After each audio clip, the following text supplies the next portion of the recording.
Ia mengerti hidup kita. Amin. Terkadang suami tidak mengerti apa isi hati daripada istrinya.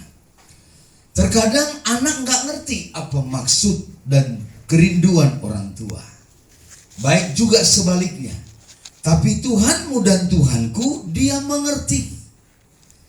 Camkan kata-kata saya hari ini. Dia mengerti. Dia tahu. Dia paham betul apa masalahmu, apa beban hidupmu, apa kerinduanmu, apa doamu. Dia tahu apa yang merupakan beban doamu kepada Tuhan. Dia tahu tetesan air matamu. Firman Allah berkata bahwa air matamu ditampung dalam kirbatnya Tuhan. Dia tahu persis. Dia ngerti banget hidupmu. Dan kalau kita bicara Jesus Christ is God, Dia adalah Tuhan, maka Dialah yang berdaulat atas hidupmu. Dialah yang menguasai hidupmu. Dialah yang mensuplai hidupmu. Kalau kita katakan bahwa Dia adalah Tuhan, tolong dengar baik-baik. Dia betul-betul Tuhan. Kalau kita katakan Dia adalah Allah, Dia betul-betul Allah. Bukan Allah bohong-bohong, bukan Tuhan bohong-bohong. Tapi Dia betul-betul Tuhan. Saudara lihat dalam Alkitab, begitu banyak sejarah-sejarah. Bahkan begitu banyak peristiwa demi peristiwa yang ada. Menyatakan bahwa Tuhan adalah Raja. Menyatakan bahwa Tuhan adalah Allah yang mengerti hidup saudara. Di bawah aja.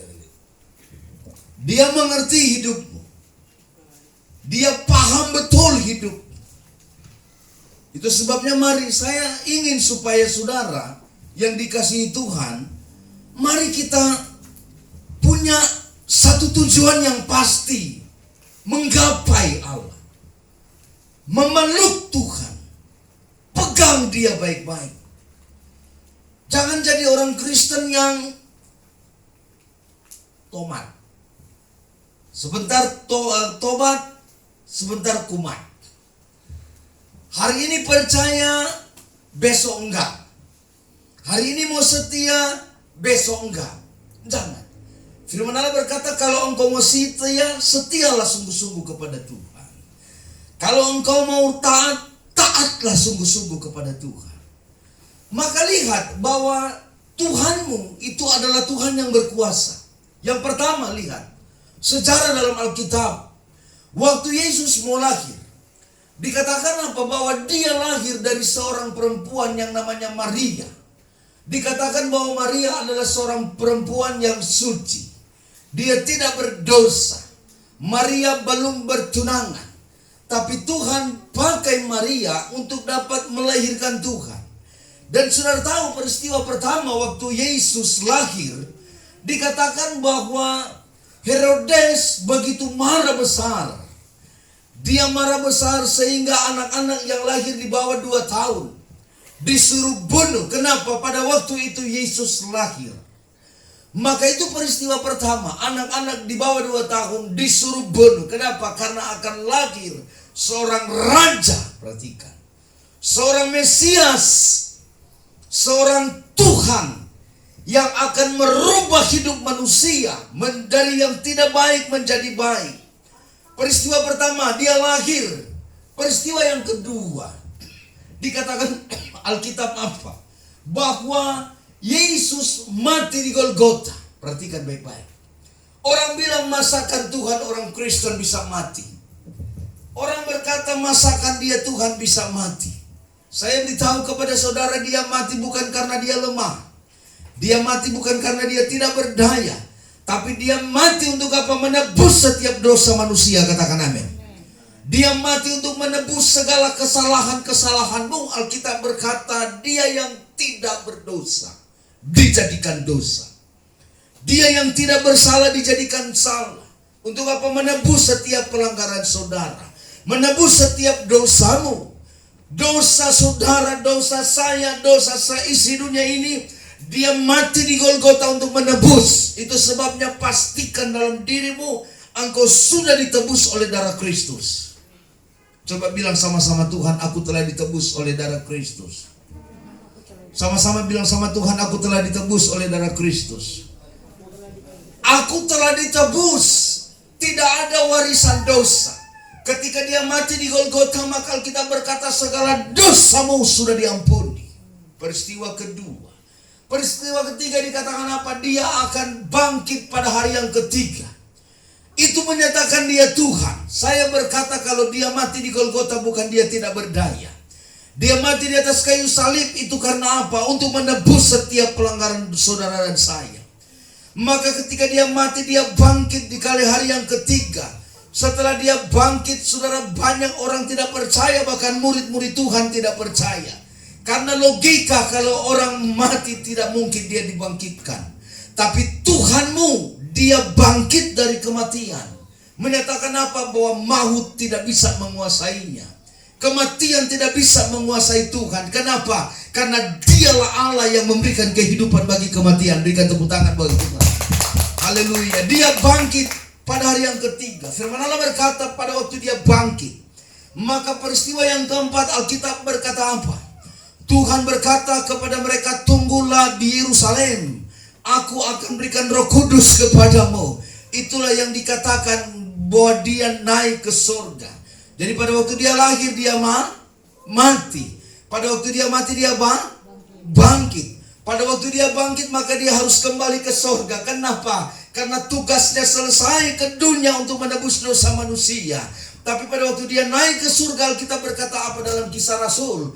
Di sana berkumpul orang-orang, umat-umat Tuhan, kurang lebih 500 orang berkumpul di kamar loteng Yerusalem. Mengapa mereka menanti di sana? Alkitab berkata, aku tidak biarkan kamu sendirian.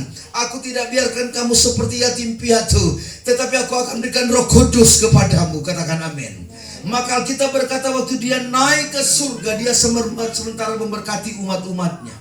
Dan ketika dia memberkati, firman Allah berkata apa? Roh Kudus turun pada saat itu dalam Kisah Rasul pasal 2. Pada waktu Tuhan berikan Roh Kudus kepada umat-umatnya, firman Allah berkata apa? Mereka berbahasa lidah. Mereka berbahasa roh. Karena roh yang Tuhan berikan, maka mereka bisa berbahasa roh. Dengar baik-baik, Roh Kudus adalah roh yang menghidupkan. Katakan amin. Roh Kudus itu bukan hanya sekedar bahasa Roh Kudus, tapi Roh Kudus itu adalah satu pribadi Allah. Dia naik ke surga dan dia berikan Roh Kudus. Dan yang terakhir dikatakan apa? Pada waktu dia naik, firman Tuhan berkata dia akan datang kembali. Katakan amin. Katakan amin. Dia akan datang kembali untuk apa? Menjemput saudara dan saya. Dan dia disiapkan surga bagimu. Katakan amin saudara. Yohanes 14 berkata bahwa aku akan pergi ke situ dan menyiapkan tempat bagimu. Ketika aku siapkan tempat, maka aku akan bawa engkau ke tempat aku berada. Yang setuju boleh tepuk tangan dulu buat Tuhan. Maka hari ini saya berbicara kepada saudara. Jesus Christ is God. Dia adalah Tuhan. Dia menguasai maut. Bahkan dia taklukkan maut itu. Kalau dia adalah Tuhan, maka saya percaya saudara akan semangat datang sama Tuhan. Kalau dia bisa bangkitkan orang mati, saudara harus datang kepada Tuhan. Mari kita lihat satu ayat. Kita baca dalam kitab Alkitab saudara. Kita akan pelajari tentang Kristologi. Lihat dalam Yohanes pasal 10 ayat 30. Ayo, saya mohon saudara tangkap firman Tuhan baik-baik. Supaya jadi rema. Nanti kalau pulang ditanya khotbah apa Pak Gembala? Aduh, saya lupa apa ya. Pokoknya ada surga-surganya. Jangan. Tangkap baik-baik firman Allah. Yohanes pasalnya yang ke-10 30 berkata apa? Sama-sama kita baca. 2, 3. Aku dan Bapa adalah satu. Ini menjelaskan kepada kita, memberikan satu bukti kepada kita bahwa Yesus adalah Tuhan. Kita lihat ayatnya lagi sebelum kita masuk dalam pembahasan. Pasal 10 ayat 13. Pasal 10 ayat 13 dalam kitab Yohanes. Sama-sama kita baca. 2, 3. Ia lari karena seorang upahan dan tidak mempertahankan domba-domba itu. Nah, sudah lihat di sini bahwa ayat-ayat ini menyatakan bahwa Dia adalah Tuhan. Pembuktian dari Dia adalah Tuhan. Coba nanti Ari baca di screen Lukas pasal 12 ayat 1. Ini pembuktian. Kita akan bicara tentang kristologi dalam kitab Lukas pasal 12 ayat 1. Ayo. Lukas 12 ayat pasal 1. Sementara itu beribu-ribu orang banyak telah berkerumun sehingga mereka berdesak-desakan. Lalu Yesus mulai mengajar. Perhatikan dikatakan apa? Sementara itu berapa? Beribu-ribu orang banyak telah berkerumun sehingga mereka berdesak-desakan. Lalu Yesus mulai mengajar. Saya berkata bahwa Yesus bukan seorang nabi biasa kata orang, tapi Dia Tuhan. Katakan amin. Maka dikatakan sementara Dia mengajar, beribu-ribu orang datang dan mendengar pengajaran. Perhatikan, seorang yang punya kuasa, maka dia bisa memberikan kuasanya bagi orang lain. Katakan amin. Seorang Tuhan yang punya kuasa, pribadi Tuhan yang punya kuasa, maka Dia berikan kuasa kepada orang lain.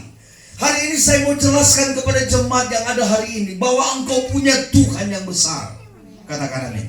Ayo kita lihat ayat dulu. Tentang kristologi kita melihat tentang Matius pasal 4:25. Ayo buka. Matius 4 ayat 25. Ari boleh berdiri dan baca juga ayat ini. Matius 4:25. Matius 4 ayat 25. Maka orang banyak berbondong-bondong mengikuti Dia. Mereka datang dari Galilea dan dari Dekapolis, dari Yerusalem dan dari Yudea dan dari seberang Yordan. Amin. Perhatikan di sini dikatakan apa? Mengikuti Dia mereka datang dari Galilea, dari Dekapolis, dari Yerusalem, dari Yudea dan dari seberang Yordan. Artinya apa? Lihat bahwa Dia adalah pribadi Tuhan yang mempunyai dampak yang baik bagi orang lain. Katakan amin. Dia bukan hanya sekedar orang berkata nabi, tidak. Tapi Dia benar-benar Tuhan. Itu sebabnya pasangkanlah dirimu dekat dengan Tuhan. Kalau kita condongkan hidup kita dengan Tuhan, maka saya terlalu yakin firman Allah merupakan jawaban dalam hidup kita. Alkitab, firman Tuhan yang kita pegang, itu merupakan jawaban. Ketika engkau baca Alkitab, engkau pelajari baik-baik Alkitab, maka saudara akan melihat bahwa ada satu pribadi, itulah Tuhan. Dia mengerti hidup. Katakan amin. Dia mengerti. Dia tahu siapa saudara. Dia tahu apa beban hidupmu. Dia tahu sampai di mana pergumulanmu. Dia tahu setiap tetesan air matamu. Kenapa Dia tahu? Karena Dia adalah pribadi yang luar biasa. Dia adalah pribadi yang mengerti. Satu lagi, Matius pasal 15. Kita lihat dulu ini ayat. Ayat 30 sampai 31. Matius 15, 30, 31. Kita baca sama-sama ini ayat. Matius 15 ayat 30 sampai 31. 2, 3. Kemudian orang banyak berbondong-bondong datang kepadanya. Membawa apa? Membawa orang lumpuh, orang timpang, orang buta, orang bisu, dan banyak lain-lain. Lalu meletakkan mereka pada kaki Yesus, dan Ia menyembuhkan semuanya. Kasih tepuk tangan dulu buat Tuhan. Saya berkata, kalau engkau condongkan hidupmu kepada Tuhan, masa depan hidupmu, masa depan anak-anakmu, masa depan keluargamu, engkau letakkan kepada Yesus, maka saya percaya seperti Alkitab berkata, begitu banyak orang datang kepadanya, membawa orang lumpuh, perhatikan, membawa orang sakit, orang timpang, kata Alkitab, orang buta, orang bisu, dan banyak lain. Saya tanya kepada saudara hari ini, kalau orang buta bukankah dia sakit? Sakit. Kalau dia bisu bukankah dia sakit? Kalau dikatakan timpang bukankah dia sakit? Kalau orang yang mempunyai penyakit-penyakit seperti kanker, bukankah mereka sakit? Orang yang punya beban, bahkan ada luka batin, juga sakit. Maka firman Allah berkata, berbondong-bondong datang kepada Tuhan. Haleluya. Haleluya. Berbondong-bondong datang kepada Tuhan. Datang kepada yang mempunyai firman. Datang kepada yang mempunyai kebenaran. Maka pada waktu mereka datang, mereka akan berjumpa dengan Tuhan. Ketika berjumpa dengan Tuhan, maka saya percaya akan melihat mujizat dan kekuatan yang datang dari Tuhan. Jesus Christ is God. Dia mengerti hidup saudara. Hari ini ada 3 hal kita akan melihat ada dalam pribadi Tuhan. Dan saya beritahu kepada saudara, Yesus tidak pernah promosikan mujizat. Tolong dengar. Saudara juga yang ada di rumah, lihat kata-kata saya, dengar kata-kata saya. Yesus tidak pernah promosikan mujizat. Tidak. Bahkan di dalam Alkitab dari PL sampai PP, Tuhan tidak pernah berbicara tentang mujizat. Tolong lihat baik-baik. Dalam PL dan PP Tuhan tidak pernah berbicara tentang mujizat. Dia tidak pernah promosikan mujizat. Dia tidak perlu mengangkat dirinya dengan mujizat. Kalau nabi lain tidak bisa mengadakan mujizat, bahkan tidak pernah mengadakan mujizat. Tapi Yesus, saya beritahu hari ini, tolong dengar, Yesus tidak pernah promosikan mujizat. Tapi kalau bicara Yesus, maka di situ ada mujizat. Yang setuju boleh tepuk tangan dulu buat Tuhan. Haleluya. Yesus tidak pernah bicara mujizat. Tapi di mana ada Yesus pasti ada mujizat. Saya ingat dalam Injil Yohanes pasal 2, Alkitab berkata apa?